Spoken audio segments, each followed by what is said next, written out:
So Chance Encounter came about because Paul and I decided we wanted to make another short film. It would have been our 10th or 11th.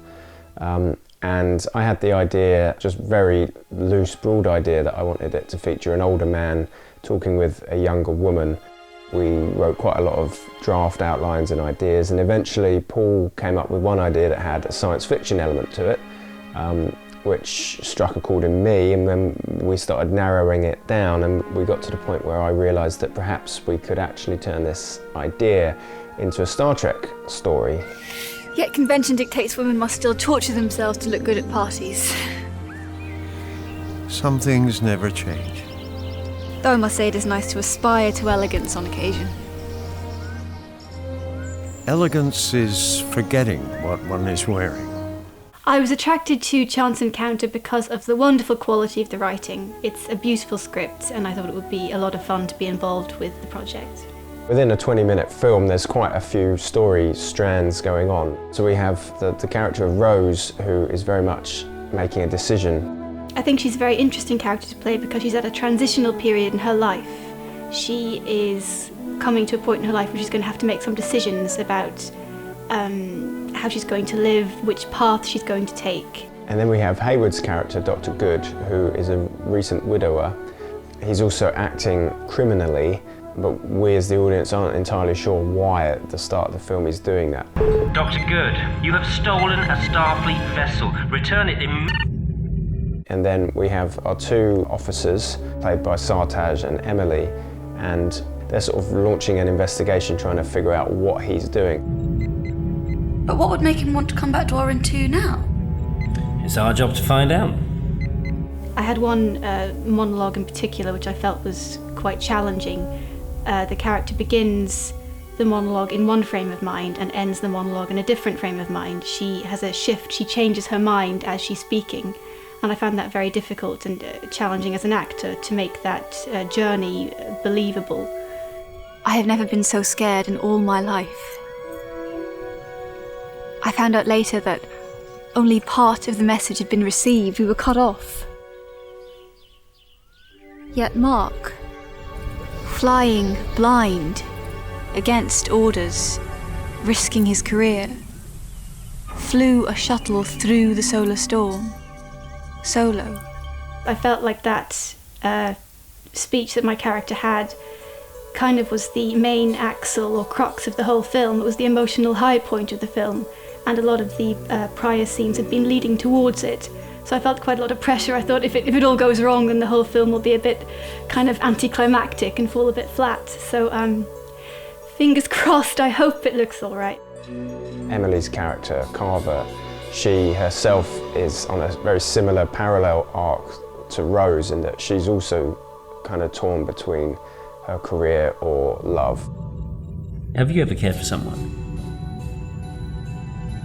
Only my career.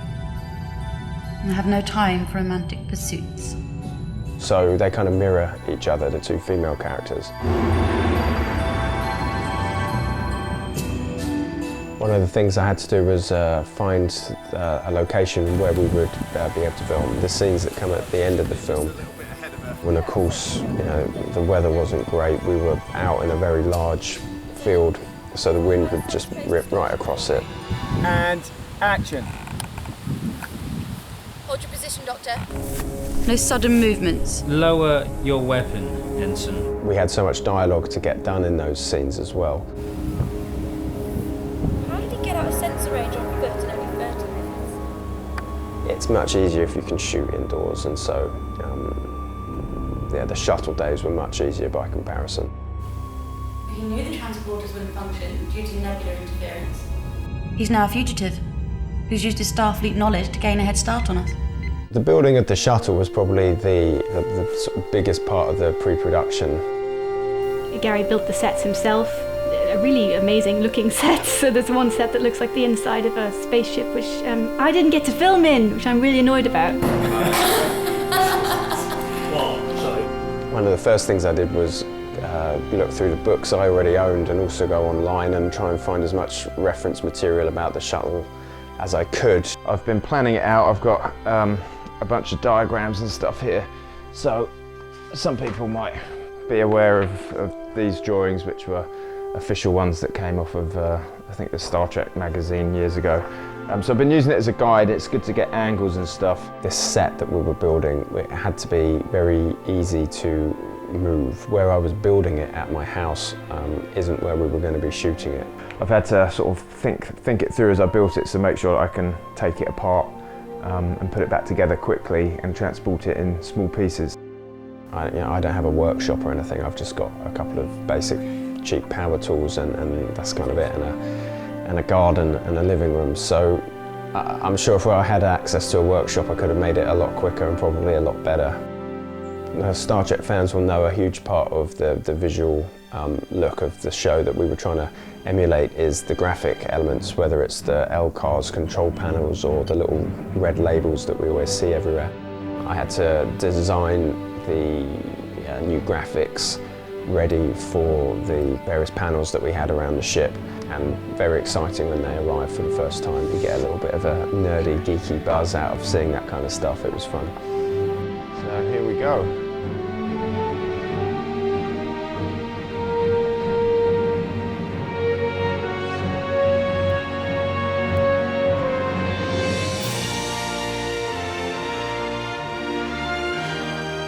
There's actually quite a lot of fabric inside the shuttle.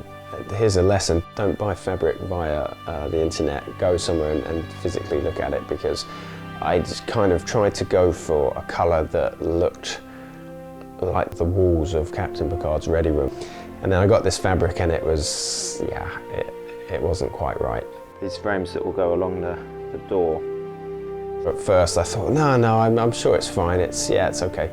But as I started looking at it more and more, the realisation was quite apparent that no, we can't have a bright pink fabric in the spaceship, it'll look stupid. So yes, in the end, we went with a much more appropriate slate grey, and I think I'm pleased with the result of it, how it ended up.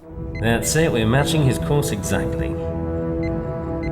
Once we were in the edit, and we had a pretty healthy rough cut come along, we realised that we needed to add an extra scene in. We just felt that there wasn't enough Star Trek in our Star Trek film, and we also felt that our pages of dialogue between Rose and Dr. Good were, whilst good and well written, they just weren't, we didn't have any other story elements, and we felt we needed to inject something more into the mix.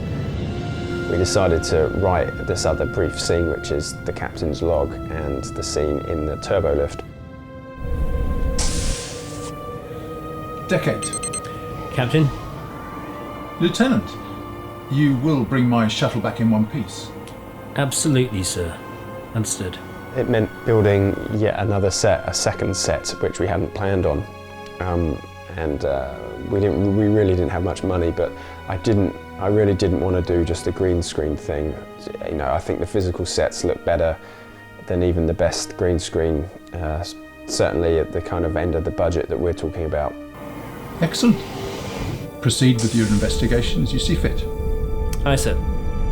Chance Encounter, like Star Trek itself, deals with many themes. I think people who haven't watched Star Trek think that it's just about sort of aliens and people being blown up in space and riding around in spaceships. But really, I think underneath that, it's about much deeper, eternal themes. Humanity, companionship, love, relationships between people, friendships being tested, people making difficult choices in difficult situations. Mark is the emotional one. He calls me his rock. I guess that's why I'm sorry, I don't even know your name.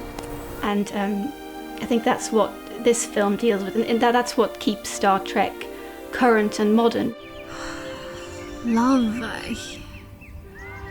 It doesn't really have a place in an advanced culture like ours. Without love, we have no culture, Rose. It was a really good experience making it. Overall, I think that the film we made is good. I'm really proud of it.